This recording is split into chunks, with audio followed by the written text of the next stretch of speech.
Since the horrific 9/11 attacks 7 years ago, America's war on terror has led to the killing of thousands of Americans and hundreds of thousands of Arabs and Muslims, and left the Middle East in turmoil and bin Laden at large.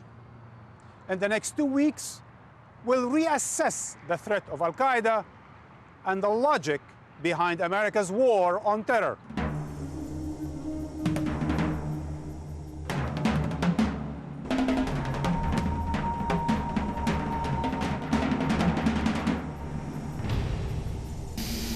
Just a few moments ago, something believed to be a plane crashed into the South Tower.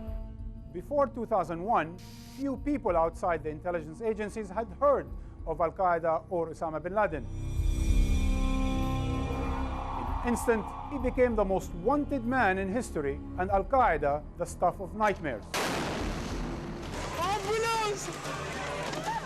I can't see. Hello, I'm Marwan Bishara.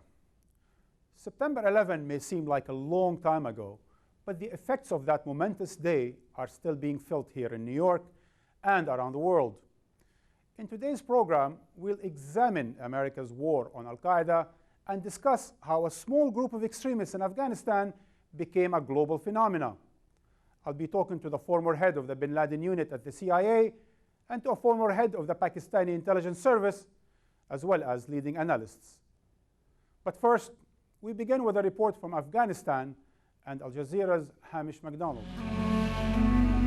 July 6th, a wedding celebration in Nuristan is transformed into a charnel house. 47 people celebrating a wedding are blown to pieces by American military aircraft, the latest of an estimated 6,000 innocent Afghans killed by US and NATO forces. With each new civilian death, the local population is driven deeper into the arms of the insurgents. The war launched to hunt down Osama bin Laden has instead turned these lands into the epicenter of radical jihad. How did it go so wrong? The road to Al-Qaeda Central starts in the early 1980s. The Cold War was still raging.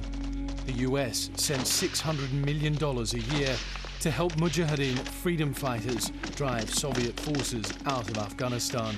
The people of Afghanistan speak with one voice in their opposition to the Soviet invasion and occupation of their homeland.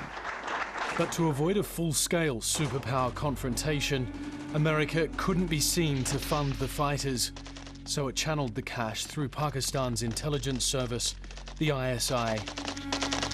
There was a policy that was carried out by the ISI and by the CIA to encourage militants to come from all over the Arab world, all over the Muslim world, to come and train and be educated in Pakistan and then to go and fight alongside the Afghan Mujahideen.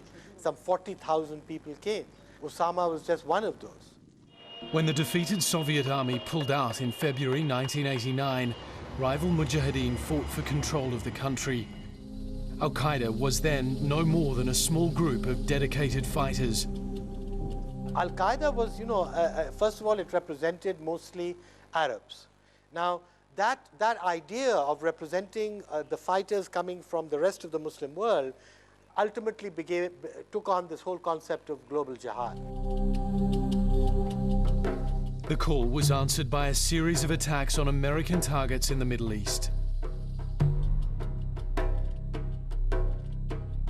By 1996, the Taliban had seized total control in Afghanistan. They allowed Al-Qaeda to run training camps in the remote regions on the border with Pakistan. Over the next 5 years, 30,000 would-be jihadists were trained in the tactics of terror. And from this stronghold, bin Laden issued a fatwa calling for global jihad, but especially against America.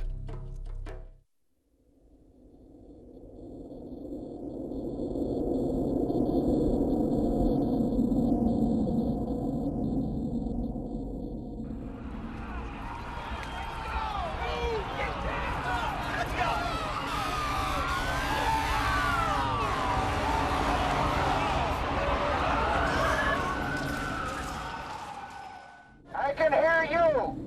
America vowed revenge. We're smoking them out. They're running. And now we're going to bring them to justice. In the hunt for al-Qaeda, Bush's key ally was Pakistan and its then president, Pervez Musharraf. Pakistan's continuing support of Operation Enduring Freedom has been critical to our success so far in toppling the Taliban and routing out the al-Qaeda network. The Pakistan military and the Musharraf government decided to support the US in going after the Arab members of al-Qaeda. But at the same time, the military had a policy of giving sanctuary to the Afghan Taliban leadership. Even as US warplanes bombed al-Qaeda's base in the Tora Bora Mountains, bin Laden and hundreds of his fighters were escorted to safety across the border in Pakistan. From this safe haven, al-Qaeda continues the fight against Western forces in Afghanistan and promotes terror attacks against America's allies in the region. 7 years since America's war on terror began, Osama bin Laden is alive and successfully franchising the concept of global jihad throughout the world from here in Al-Qaeda Central. Welcome. To discuss Al-Qaeda, America, and the situation in Afghanistan and Pakistan, I have with me in the studio Chris Hedges, former New York Times bureau chief in the Middle East, as well as Fawaz Gerges, a scholar and specialist on the Islamic world, Asad Durrani, former head of the Pakistan Intelligence Service, and from Washington, Michael Schur, former head of the bin Laden unit at the CIA. Mr. Schur, I would like to start with you. 50% of New Yorkers in 2004 and more than half of Americans in 2007 doubt the official story behind 9/11 and would like Congress to probe the Bush-Cheney administrations. Do you support that? No. You think all the conspiracy theories are false? Yes. Do you think America should treat Al-Qaeda as a terrorist organization or as a global insurgency? Global insurgency. Should America pursue hot war against Al-Qaeda? Yes. How about law enforcement operations instead? We've tried them. They're useless. Do you think U.S. covert operations against Al-Qaeda inside Pakistan constitute infringement on the country's national security and sovereignty? Yes. Do you think Washington should negotiate with Al-Qaeda? No. Do you trust the Pakistani intelligence services? Yes. Mr. Durrani, if I may, sir, ask you some of these yes or no questions. Do you think America's war on terror has been effective against Al-Qaeda in Afghanistan and Pakistan? Oh, it has been not only that it has been ineffective, it has been counterproductive. Do you think America's war on terror is destabilizing Pakistan? It is, but also because of the fault of Pakistan, because Pakistan accepted to carry out a task that it cannot do. Do you support negotiating with Al-Qaeda? Oh, yes. Mr. Schur, let me go back to you. Let's start our discussion on those bases. Do you think 7 years later, do you think Al-Qaeda is on the run or is it on the march? I think it's very much on the march, sir, in Afghanistan and Pakistan. They've been reestablished. The American intelligence community has concluded that they're as effective as they were or more so than they were on 9/11. It's interesting that Saif al-Adil, their former military commander, said it would take about 7 years to reconstitute. They're pretty much right on target. I think we're kind of whistling past the graveyard if we think we've defeated these people. So the war on Al-Qaeda over the last 7 years has been counterproductive? It basically has failed, do you think? No, I don't think it's failed. I don't think it's been conducted at all in a very smart manner. We have 50,000 troops all told in Afghanistan in a country that's bigger than Texas. And we're expecting the Pakistanis to do our dirty work, which would require them to all but destroy their country, and I don't think that's going to happen.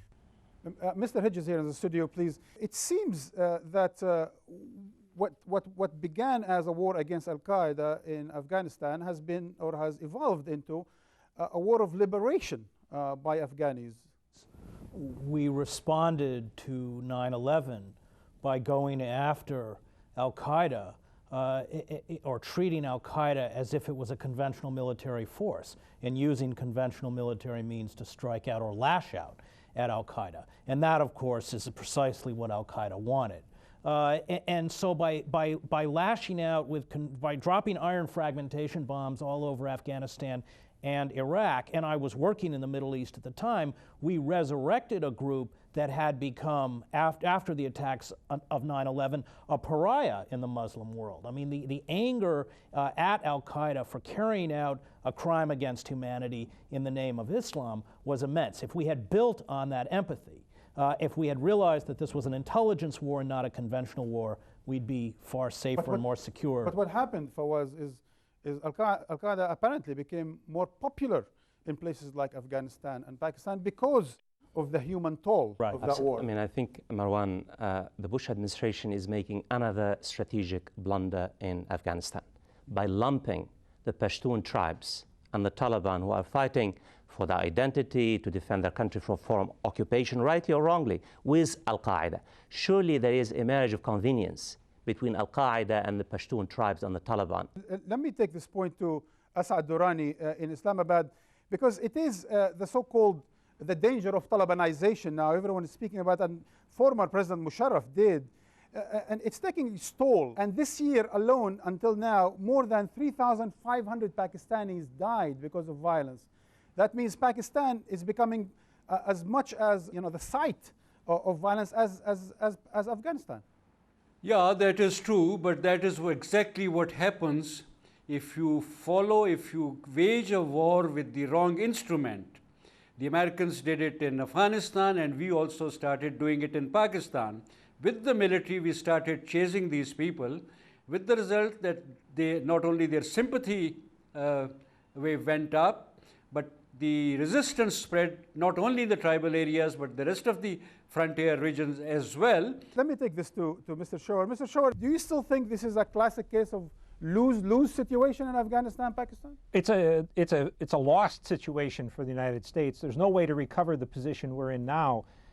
We went into Afghanistan instead of to go in there and to punish the enemy and then get out. The question now is, does the United States and NATO lose alone, or do we drag the Pakistani state down with us? Fawaz, former President Musharraf said Al-Qaeda will remain to be a children's game when it comes to the Talibanization of Afghanistan and Pakistan. Is it time to separate between the two and to work out a deal? I mean, this is really the tragedy of American foreign policy, is that I think the inability and willingness on the part of the administration to understand that politics matters, foreign policy matters, identity matters. And you don't think Washington gets that? Not at all. Not only there is no battlefield solution. In fact, by throwing military might at the situation, we are basically helping to fuel Afghani nationalism and anti-American sentiments, and again, consolidate this particular alliance that exists between the Taliban and the foreign fighters, including Al-Qaeda. We must take a break. So we'll be right back after the break.